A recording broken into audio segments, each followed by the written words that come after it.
Okay, so now I'm going to show you how to count, how to count liquor. So when I first had my bartending job, I think it was set up perfectly for somebody to learn basics. I went through a lot of books, and they all give you different sizes to count with, um, so it can be a little bit overwhelming. But basically, when I started, we had a very few glasses to go from. So it was like the 24-ounce beer glass all the way to the 3-ounce shot glass. We have a 3-ounce shot glass. I have a 4-ounce shot glass.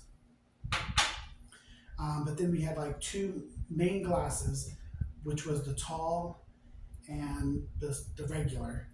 Um, and it was very similar to this, only it had a lip on it. And as I labeled here, I got the tall on this side, and the regular over here.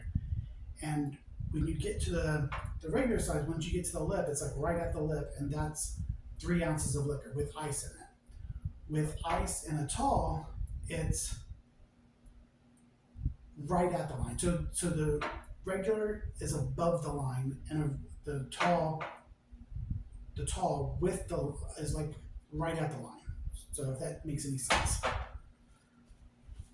And the reason why you want to have like a 3-ounce kind of in your head is you just want to have like a consecutive shot. So if you do like a vodka or a screwdriver, you would do 3 ounces of vodka, and then you'd fill the rest up with orange juice.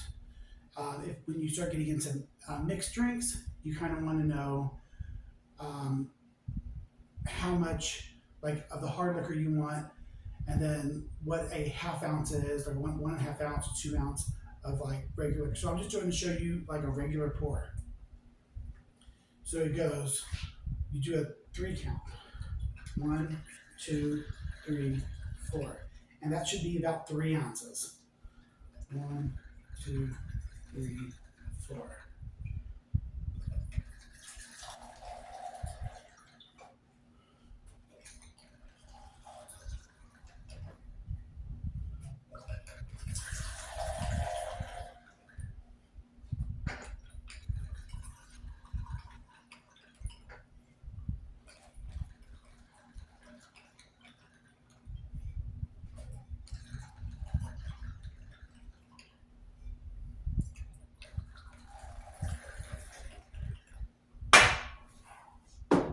So because it's a 4-ounce shot, it should go right under it. And I put like green liquid in it so that way you can kind of see. So every shot that I pour should go under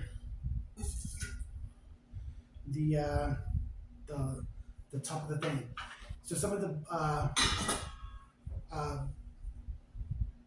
bar tools that you might be using would be an ice bucket, depending on what kind of bar you're at.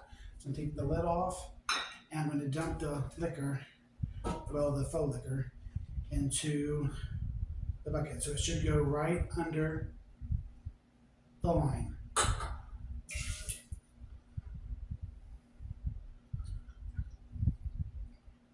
So all of these are not filling up the shot glass, they're going right under the line.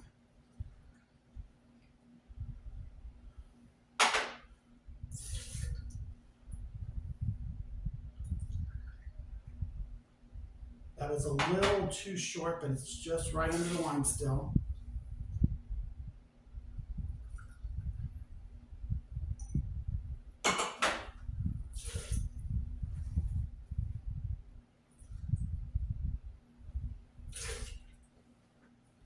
Practice makes you a little bit better at making sure that the ounces are, you prefer this to be a 3-shot glass, and then it'd be like right at the top every time. But this would help you when you go to make your drinks at home. So some of the other glasses are some of the other things that you would need is a shaker. Some people use 2 shakers. Mine's a little beat up, falls apart. but like you could put like another cup in it to kind of, so you would take this out, you'd put another cup into it to hold the ice, and you could pour it into your martini, or you would shake it until you feel kind of numbs your fingertips, and then that should fill up the martini glass. If you don't have this like right on hand, or maybe you just, this is also another way to pour, to hold the ice and kind of strain it. So this is just a strainer. This opens up your beer bottles. Tongs for your ice. This opens up your wine glasses. Some of these are pretty self-explanatory. I think a lot of people would know what these are. This is another shot glass. This right here is, I think 3.5, and this is like a 1.5 ounce. And this comes in handy when you're layering drinks, so you could use the back of the spoon to pour your syrup. That way it drains to the bottom. You can measure certain syrups, or if you have like a chocolate syrup, like a heavy syrup, you get to the bottom of the glass and you can mix that up. So these are just a few of the bar tools that you would use in a bar, and these are the different size glasses that you would use. My glasses range from an 18-ounce beer mug, 18-ounce wine glass, 16-ounce pint glass. Pint glasses are 16 ounces. Margarita is 16, I believe. This is 14,